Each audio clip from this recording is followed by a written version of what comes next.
Ce vendredi 28 octobre 2022, à la direction générale de l'ANIP, a eu lieu la clôture de l'audit sur la liste électorale informatisée exigée par les partis politiques et les organisations de la société civile. À l'issue des travaux qui ont duré 10 jours, voici la déclaration de Jean-Baptiste Elias, président du FONAC et porte-parole de la commission mixte partis politiques société civile.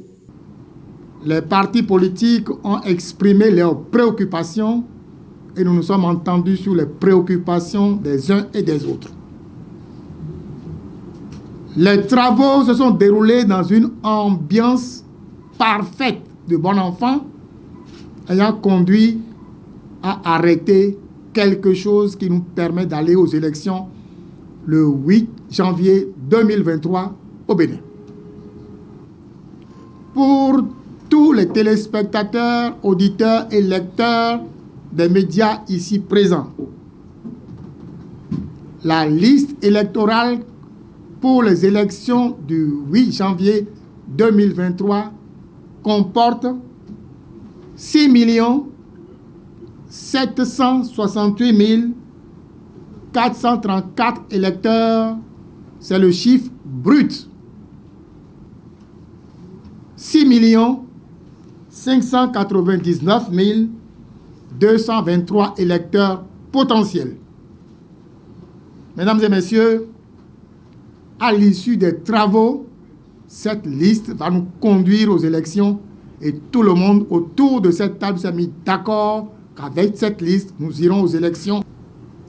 Nous demandons à tous les partis politiques qui présentent des candidats de prendre des dispositions utiles pour être présents dans tous les postes de vote sur toute l'étendue du territoire, dès l'ouverture du poste de vote jusqu'à la fermeture, après le dépouillement, et que ces représentants des partis politiques puissent suivre le convoyage des urnes au niveau de leur arrondissement et qu'ils assistent au dépouillement et à la compilation au niveau des arrondissements et pourquoi pas au niveau de la commune. Il est demandé à la Sénat, dans le souci de la transparence et d'éviter des problèmes post-électoraux, il est demandé à la Sénat de bien vouloir proclamer les grandes tendances des élections du 8 janvier 2023, poste de vote par poste de vote. Tous les Béninois en âge de voter, 18 ans et plus, qui sont sur la liste électorale, sont invités à accomplir leur devoir civique dans la paix, dans la transparence, pour que, au soir du 8 janvier 2023, le Bénin puisse montrer encore à la face du monde qu'on peut bel et bien organiser des élections sans bruit, qu'on peut mettre le pays sur les rails de la bonne démocratie afin que nous puissions continuer de travailler pour le développement de notre pays.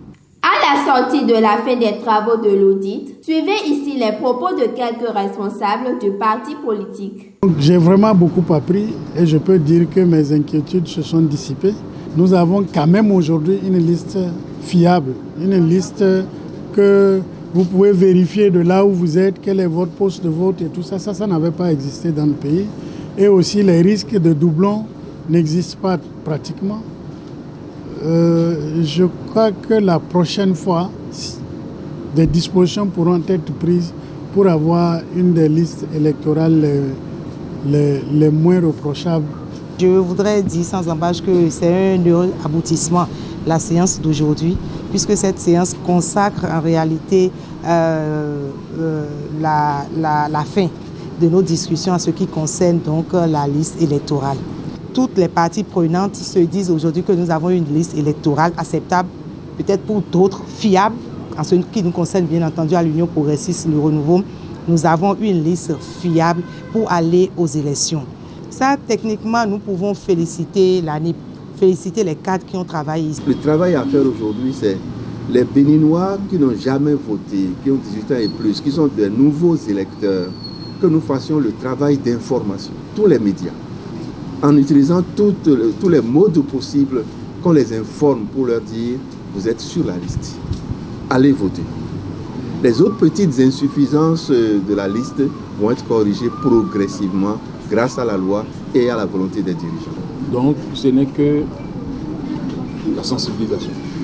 Chaque parti politique doit pouvoir sensibiliser, convaincre ses militants et ses sympathisants pour aller s'exprimer, pour pouvoir en bénéficier. Madame Latifat Ouaidi, présidente de la COSEP, n'a pas manqué de dire toute sa satisfaction.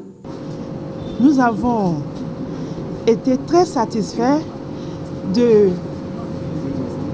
toutes ces recherches, de tous ces exposés qui nous a montré que vraiment le Bénin avance. Pour le gestionnaire mandataire de l'ANIP, il faut remercier et saluer la société civile et les partis politiques qui, au cours de cet audit, ont fait un remarquable travail technique avec leurs experts. Dr Cyril Goubedji, gestionnaire mandataire de l'ANIP.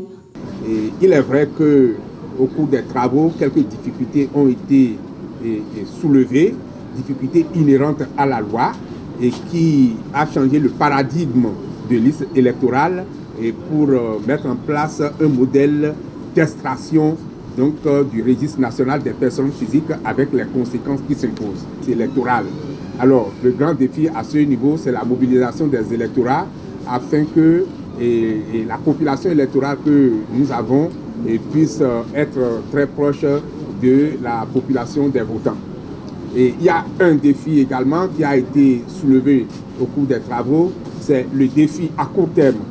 Et nous n'allons pas dire à terme immédiat, mais à court terme de l'instauration d'un système d'authentification de l'électeur qui doit pouvoir accompagner harmonieusement le mécanisme actuel de génération de la liste électorale. Et sur ce point, il s'agit donc d'une préoccupation d'équipement qui doit pouvoir permettre le jour du scrutin de s'assurer que le votant est vraiment celui qu'il prétend être sur la base de son numéro personnel d'identification et de la lecture de son empreinte digitale. Et vous savez que nous avons pendant longtemps utilisé la LEPI qui a expiré. Aujourd'hui, ce n'est plus question de l'EPI, c'est un nouveau modèle. Si vous n'avez pas fait le RAVIP, vous n'êtes pas électeur. C'est clairement inscrit dans la loi. Quand c'est comme ça, ça veut dire que tous ceux qui ont des difficultés relatives à leur état civil peuvent avoir leur situation électorale affectée. C'est pourquoi nous avons dit que le modèle demande que l'on franchisse encore un pas pour aller vers des mécanismes d'authentification de l'électeur. C'est ça et le résultat est fondamental de cet audit. Premièrement, la liste est acceptable pour servir à l'organisation des élections législatives du 8 janvier 2023. Deuxièmement, le système est apprécié et a émerveillé et ils ont recommandé que l'on puisse le faire accompagner d'un mécanisme d'authentification des électeurs. En somme, au-delà des recommandations, il est à conclure que cet audit a pris fin sur une note de satisfaction de toutes les parties avec une liste électorale informatisée fiable qui servira aux élections législatives de janvier 2023.